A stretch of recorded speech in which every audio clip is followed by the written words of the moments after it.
रोहित एक बहुत ही गरीब घर में पैदा हुआ था। रोहित ने जन्म से ही अपनी माँ को बीमार देखा था।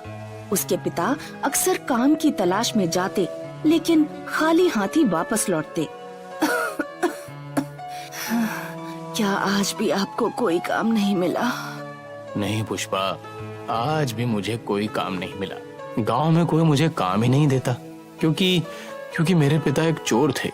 अब वो चोर थे तो इसमें भला मेरा क्या कसूर? इलाज न मिल पाने के कारण रोहित की माँ स्वर्ग सिधार गई। रोहित के पिता अकेले ही रोते रहे। उस गरीब के घर कौन सहानुभूति जताने आता। पत्नी की मृत्यु के बाद रोहित के पिता का मन टूट गया। उन्होंने भी खटिया पकड़ ली। अब बेचारा रोहित ही उनकी देखभाल करता। रोहित बाकी गांव के बच्चों की तरह पढ़ना चाहता था। एक दिन वो गांव के सरकारी स्कूल में पहुंचा। मास्टर जी, मेरा किसी भी कक्षा में दाखिला कर दीजिए। मैं पढ़ना चाहता हूँ। मैं तुम्हारे दादा और पिता दोनों को बहुत अच्छी तरह जानता हूँ। तुम्हें यहाँ किसी भी कक्षा में दाखिला नहीं मिलेगा। मास्टर ने रोहित को भगा दिया। रोहित रोता हुआ गांव के सरपंच के पास गया। सरपंच काका, मास्टर जी मुझे स्कूल में दाखिला नहीं दे रहे। वो कहते हैं कि मेरी संगत में और भी बच्चे बिगड़ जाएंगे। वो ठीक ही कहते हैं। अगर मास्टर ने तुम्हें स्कूल में एडमिशन दे दिया होता तो मैंने तुम्हें बाहर निकलवा दिया होता। रोहित रोते हुए घर पहुंचा। उसने सारी बात अपने बीमार पिता को बताई। इस गांव के लोगों से कोई उम्मीद मत रखो बेटा। अगर तुम्हें पढ़ना है तो मैं तुम्हारा स्कूल में दाखिला तो नहीं करा सकता, लेकिन मेरा एक कबाड़ी दोस्त है। वो घरों से कबाड़ा इकट्ठा करता है। उसके पास तुम्हारे लिए कुछ किताबें जरूर होंगी। रोहित के पिता कमजोरी के कारण चल नहीं पाते थे, लेकिन वो अपने बेटे की खातिर किसी तरह लकड़ी टेक कर चलते हुए अपने कबाड़ी दोस्त के पास पहुँचे। अगर तुम्हारे पास कुछ किताबें हो तो दे दो ना। अरे बहुत सी किताबों का ढेर पड़ा है, तुम्हें जितनी चाहे हो उठा कर ले जाओ। रोहित के पिता अपनी सामर्थ्य के अनुसार एक बोरे में किताबें भरकर ले आए और रोहित को दे दी। इत्तेफाक से वो सारी किताबें विज्ञान की उठा लाए थे। रोहित ने किताबें पढ़ना शुरू की। उसकी किताबों में रुचि बढ़ती गई। बेटे, अगर तुझे और किताबें चाहिए तो तू कबाड़ी का ही काम शुरू कर दे। बार बार मैं रामलाल के घर किताबें लेने नहीं जा सकता। रोहित ने कबाड़ लेने का काम शुरू कर दिया। यही काम करते करते वो बड़ा हो गया। रोहित थैला लेकर गली में आवाज लगा रहा है।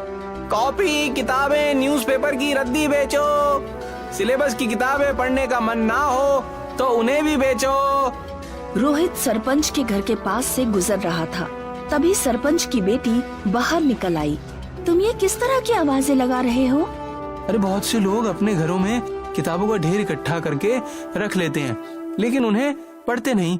मैं उन्हीं के लिए आवाज लगा रहा हूँ। तुम ठीक कह रहे हो, मेरा भी यही हाल है। पता नहीं बचपन से लेकर आज तक कितनी किताबें मेरे पास रखी हुई हैं। आज मैं उन्हें बेच ही डालती हूँ। रोहित को कबाड़ में जो भी किताब मिलती वो उन्हें पढ़ डालता। उसने किताबों से विज्ञान का काफी ज्ञान इकट्ठा कर लिया था, लेकिन उसका ज्ञान अव्यवस्थित और असैद्धांतिक था। कुछ वर्षों बाद रोहित के पिता की मृत्यु हो गई। अब रोहित को घर में अकेलापन महसूस होने लगा। वो अपना घर बसाना चाहता था। रोहित कई घरों में अपनी शादी की बात करने गया, लेकिन उसकी गरीबी के कारण किसी ने उससे रिश्ता जोड़ने की इच्छा नहीं जताई। लगता है घर बसाने के लिए पहले मुझे अमीर बनना होगा। रोहित काम की तलाश में शहर चला गया। उसने बहुत से स्कूलों में जाकर कहा कि वो साइंस पढ़ा सकता है, लेकिन सबने उससे डिग्री मांगी जो उसके पास नहीं थी।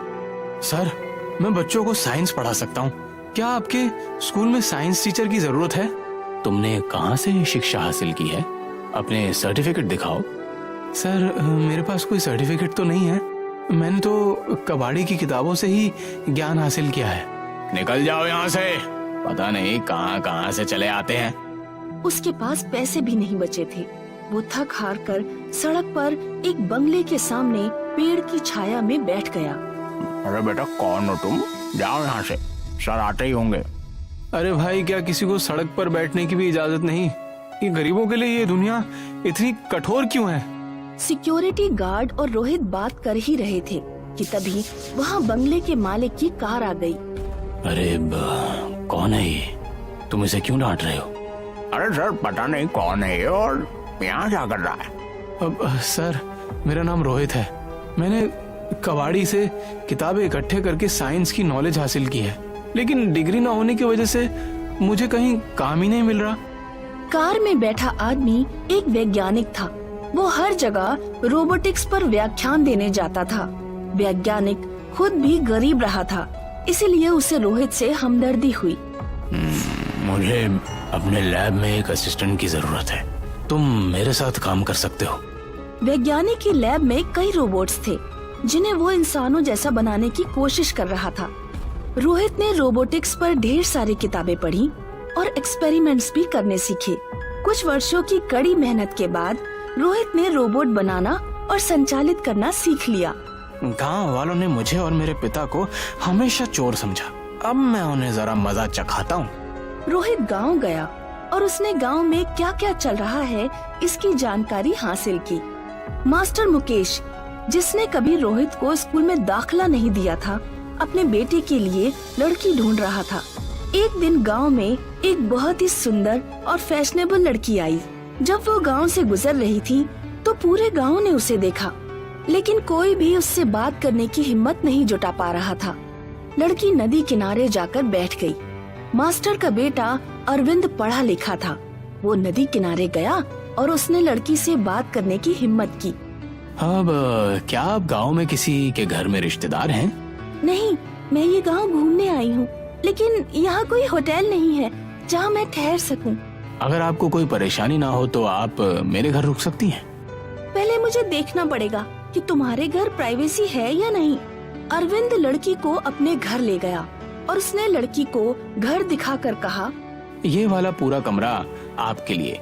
किसी चीज की जरूरत हो तो मुझे बता देना। लड़की ने कमरे का दरवाजा बंद कर लिया। वो लड़की अंदर से एक रोबोट थी। उसने सॉकेट में चार्जर लगाकर खुद को चार्ज किया।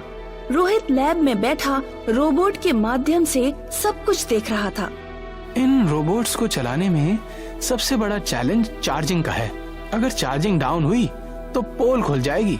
मुझे चार्जिंग का ध्यान रखना होगा। उधर मास्टर ने अपने बेटे से पूछा, अरे अरविंद, तू ये किस लड़की को घर ले आया है? अब ये लड़की शहर से आई है, हमारा गांव घूमना चाहती है। गांव में कोई हॉस्टल नहीं है, इसलिए ये कुछ दिन हमारे घर रुकेगी। असल में ये लड़की मुझे पसंद है पिताजी। जब ये यहाँ से जाएगी तो मैं इससे अपनी शादी की बात करूंगा। अरे पर बेटा, मैंने तुझे कई लड़कियां दिखाई हैं, क्या तुझे उनमें से कोई पसंद नहीं आई? नहीं, कोई भी लड़की इतनी इंटेलिजेंट और सुंदर नहीं जितनी ये है। इसके पास पूरी दुनिया की जानकारी है। इसका दिमाग बिल्कुल कंप्यूटर जैसा है पिताजी। अरे मैं हिस्ट्री का टीचर हूँ, क्या ये मेरे जितनी हिस्ट्री जानती है? अभी शायद वो सो रही है, कल आप उससे खुद ही पूछ लेना। अगले दिन अरविंद ने लड़की को अपने पिताजी से मिलवाया। तुम्हारा नाम क्या है बेटी? मेरा नाम सरस्वती है। नूरजहां कौन थी? नूरजहां का वास्तविक नाम मेहरुन्निसा था। वो ईरान के निवासी मिर्जा गयास की बेटी थी। मेहरुन्निसा के पति की मौत के बाद जहांगीर ने उससे विवाह किया था और उसे नूरजहां की उपाधि दी थी। चंद्रयान 3 को कहाँ पर लैंड कराया गया है? चंद्रमा के दक्षिणी ध्रुव पर। बहुत खूब बेटी, बहुत खूब। तुम तो साक्षात सरस्वती ही हो। उस दिन घूमने फिरने के बाद सरस्वती शाम को घर लौटी और उसने कमरा बंद कर लिया। अरविंद ने खाना खाने के बाद अपने पिता से कहा, पिताजी, सरस्वती अपने घर जाए इससे पहले ही मैं उससे शादी कर लेना चाहता हूँ। अरे लेकिन बेटा, उसके घर वालों से तो मिल लेते। वो सब बाद में हो जाएगा पिताजी। अगर सरस्वती जैसी लड़की हाथ से निकल गई तो मुझे बहुत पछतावा होगा। सरस्वती को देखकर ही पता लगता है कि उसका परिवार शिक्षित और अमीर होगा। अरे लेकिन शादी से पहले तू उससे एक बात जरूर पूछ लेना कि वो कमरा बंद करके इतने अकेले में क्यों रहती है। अगले दिन जब सरस्वती बाहर आई तो अरविंद ने उससे पूछा, तुम कमरा बंद करके अंदर क्या करती हो? वो मैं मेडिटेशन करती हूँ। मेडिटेशन यानी ध्यान? तभी मैं कहूँ तुम्हारा दिमाग इतना शांत और फुर्तीला कैसे है। दरअसल बात यह है सरस्वती, मैं तुमसे शादी करना चाहता हूँ। क्या तुम मुझे इस लायक समझती हो? तुम्हारी और मेरी कोई तुलना तो नहीं की जा सकती, लेकिन मुझे ये गांव पसंद है, इसलिए मैं शादी करने के लिए तैयार हूँ। अरविंद और सरस्वती की शादी हो गई। सुहागरात को सरस्वती दरवाजा बंद करके खुद को चार्जिंग पर लगाकर बैठ गई।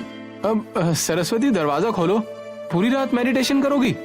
सरस्वती ने दरवाजा खोलकर कहा, मुझे खुजली हो गई है, तुम कुछ दिन मुझसे दूर ही रहो वरना तुम्हें भी हो जाएगी।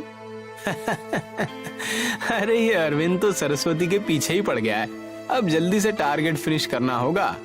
एक रात जब अरविंद का परिवार सो रहा था तो सरस्वती ने अरविंद और मास्टर के मोबाइल अपने सिस्टम से जोड़कर हैक कर लिए और उनका सारा अकाउंट बैलेंस साफ कर दिया। उसने घर में रखे माल जेवर की भी चोरी कर ली और घर से निकल गई। अगले दिन जब अरविंद और मास्टर उठे तो उन्होंने देखा सरस्वती का कमरा खुला पड़ा है और सरस्वती गायब है। अब पापा, सरस्वती कहाँ गायब हो गई?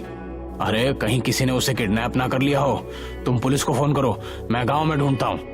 अरविंद ने पुलिस से बात करने के बाद अपने फोन का रिचार्ज कराया, लेकिन उसके अकाउंट में बैलेंस ही नहीं था। अरविंद दौड़कर मास्टर के पास पहुंचा। पिताजी, मेरा पूरा अकाउंट बैलेंस गायब है। मास्टर ने अपना अकाउंट बैलेंस चेक किया, फिर उन लोगों ने घर पहुंचकर तिजोरी चेक की। अरे हम लुट गए बेटा, वो लड़की तो ठगिनी थी। रोबोट अरविंद के घर हिडन कैमरे लगाकर गया था। रोहित सब कुछ लाइव देख रहा था। बहुत खूब सरस्वती, अब सरपंच की बारी। उसका मन भी अपने बेटे की शादी के लिए बहुत व्याकुल है। रोहित ने रोबोट का चेहरा बदल दिया। उसने रोबोट की ड्रेस और बिहेवियर में भी कुछ चेंज किया। अब तुम्हारा नाम होगा वैशाली। तुम सरपंच के बेटे मनोज के पास जाने के लिए तैयार हो? सरपंच का बेटा मनोज एक सॉफ्टवेयर इंजीनियर था। वो शहर में एक सॉफ्टवेयर कंपनी में काम करता था। रोबोट वैशाली उस कंपनी में काम करने पहुंची। कंपनी के बाकी वर्कर्स तो काम करते हुए थक जाते थे, लेकिन वैशाली बिना थके, बिना लंच किए सुबह से शाम तक लगातार काम करती। अगर बॉस उसे कोई एक्स्ट्रा काम देते तो वो उसे भी निपटा देती। जल्द ही वैशाली कंपनी की सीईओ बन गई। उसने मनोज से दोस्ती बढ़ाना शुरू की। हाय मनोज। Hi ma'am. तुम मुझे मेरे नाम से बुला सकते हो। क्या तुम अपने गांव जा रहे हो? हाँ, मैं 1 साल से अपने गांव नहीं गया, इसलिए मैंने पूरे 1 महीने की छुट्टी ली है। क्या मैं भी तुम्हारे साथ चलूं? मुझे गांव का धूल मिट्टी वाला हरा भरा माहौल बहुत पसंद है। वैशाली मनोज के साथ उसके घर पहुंची। क्या मुझे एक अलग रूम मिल पाएगा? हाँ, क्यों नहीं, हमारा घर बहुत बड़ा है। वैशाली ने जब रूम बंद कर लिया तो सरपंच ने मनोज से पूछा, अब ये लड़की कौन है बेटा? अब ये मेरी कंपनी की सीईओ है। यानी तुमसे ज्यादा कमाती है? हाँ, उसकी पोस्ट मुझसे बड़ी है। तू इस लड़की से अपनी शादी की बात कर ले। अगर तेरी इससे शादी हो गई तो मेरी इनकम ट्रिपल हो जाएगी। मनोज ने अगले दिन वैशाली से शादी की बात की। वैशाली ने शादी के लिए हाँ कर दी। मनोज ने सपने देखने शुरू कर दिए। अब मैं एक शहर में एक फ्लैट खरीदूंगा और एक कार भी, लेकिन उससे पहले अल्ट्रा HD स्मार्ट टीवी नहीं, होम थिएटर। उधर वैशाली सरपंच के मोबाइल को हैक करके सारा बैलेंस साफ कर रही थी। एक दिन रोबोट के चार्जिंग पॉइंट में कोई खराबी आ गई। दोपहर तक वैशाली का कमरा नहीं खुला। मनोज उस दिन वैशाली को सिनेमा हॉल ले जाना चाहता था। अब वैशाली, दरवाजा खोलो। क्या अभी तक सो रही हो? रोबोट ने फटाफट खुद को ठीक करके कपड़े पहने और दरवाजा खोला। मनोज ने वैशाली का हाथ पकड़ा और बाइक पर बैठाकर उसे सिनेमा हॉल ले गया। 1 घंटा ही बीता था, वैशाली की चार्जिंग डाउन होने लगी। रोहित लैब में वैशाली के अंदर आ रही आवाज को सुनता है। Charging down, charging down. अरे नहीं, ये तो प्रॉब्लम हो गई। मनोज, मुझे इसी समय घर जाना है। लेकिन हुआ क्या, ये तो बताओ।